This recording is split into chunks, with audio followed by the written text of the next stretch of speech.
ठोकरें इंसान को चलना सिखाती है। इसीलिए तो कहा जाता है जब तक ठोकर नहीं लगती तब तक इंसान संभलता नहीं है। नमस्कार, मैं हूं एक कुमार सौरभ और आप देख रहे हैं मेरे YouTube चैनल दिव्य ज्ञान हब को। साथियों, आज आप सबों के बीच में एक कहानी शेयर कर रहा हूं। इस कहानी का कुछ पात्र इस प्रकार है कि एक देश में एक राजा रहते हैं। उस राजा की खूबी बस ये रहती है, उनके क्षेत्र में जो भी व्यक्ति यदि किसी काम में दिलचस्प रखते हैं और किसी काम को अच्छे बखूबी ढंग से निभाते हैं तो वो उन्हें अपने राज दरबार में बुला के उन्हें सम्मानित करते हैं, उन्हें गिफ्ट देते हैं। एक बार की बात है कि उनके क्षेत्र में एक ऐसे कारीगर थे जो घर की कारीगरी बहुत ही शानदार करते थे। उनकी खबर जब राजा के पास पहुंची तो राजा उन्हें दरबार में बुलाया और बोले कि मेरे पास धन की कमी नहीं है, आप जितना धन चाहे आप मुझसे धन ले लीजिए, लेकिन एक ऐसा महल बनाइए जो यहाँ दूर दूर तक कहीं दिखाई न दे और बहुत ही शानदार हो। कारीगर बात सुने, बहुत ही खुश हुए और कारीगर को अपने काम करने के चलते उन्हें घमंड हो गया था। घमंड में इतना डूब चुके थे उनको सही और गलत की कुछ पहचान न रही। राजा आदेश दे दिए और महल बनने लगी। महल बनने के दौरान इन्होंने सोचा कि नाम तो हो ही गया है, मैं कुछ भी बनाऊंगा तो लोग पसंद करेंगे, इसलिए क्यों ना इसे 2 नंबर सामान लगाकर इस महल को तैयार कर देता हूँ।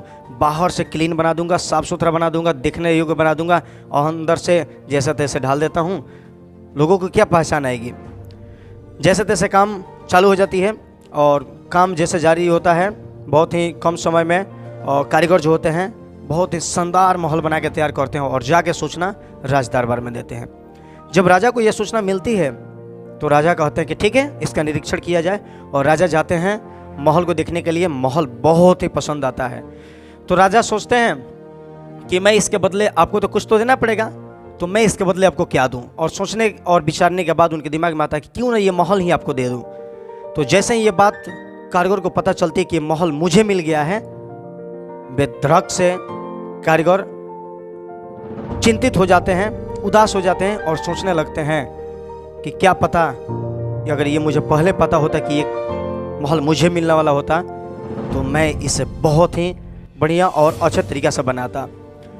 इस पर राजा महल देकर के चले जाते हैं और कारीगर को पछतावा होता है। साथियों, मुझे उम्मीद है कि इस कहानी को आप समझे होंगे। साथियों, इसलिए कहा जाता है कि आप जिस कार्य को कर रहे हैं बखूबी कार्य को निभाइए, पूरे दृढ़ता के साथ कीजिए, मेहनत के साथ कीजिए, लगन के साथ कीजिए। चाहे कार्य आपका हो या फिर किसी और का, अगर जिस काम में आप लगे हुए हैं उस कार्य को इतने बखूबी निभाइए, इतने बढ़िया तरीके से निभाइए कि उसका आने वाला परिणाम बहुत ही अच्छा हो। काम किसी का भी हो, लेकिन अगर जब तक हम मन से नहीं करते हैं तब तक काम सफल नहीं होता है। और दूसरे के भी कामों को अगर हम ये सोचते हैं कि किसी और का काम है तो ये हमारी सोच गलत है। काम किसी और का हो, लेकिन हमें जो कारीगर मिला है, जो गॉड गिफ्ट मिला हुआ है जिसका नाम है कारीगरी, उस कारीगरी को जहाँ भी लगाइए दिलो जान से लगाइए, ताकि उसी से आपकी पहचान बनेगी, उसी से आपके नाम होगी। उम्मीद करते हैं कि कहानी आपको पसंद आई होगी। मिलते हैं नेक्स्ट वीडियो में, तब तक के लिए जय हिंद।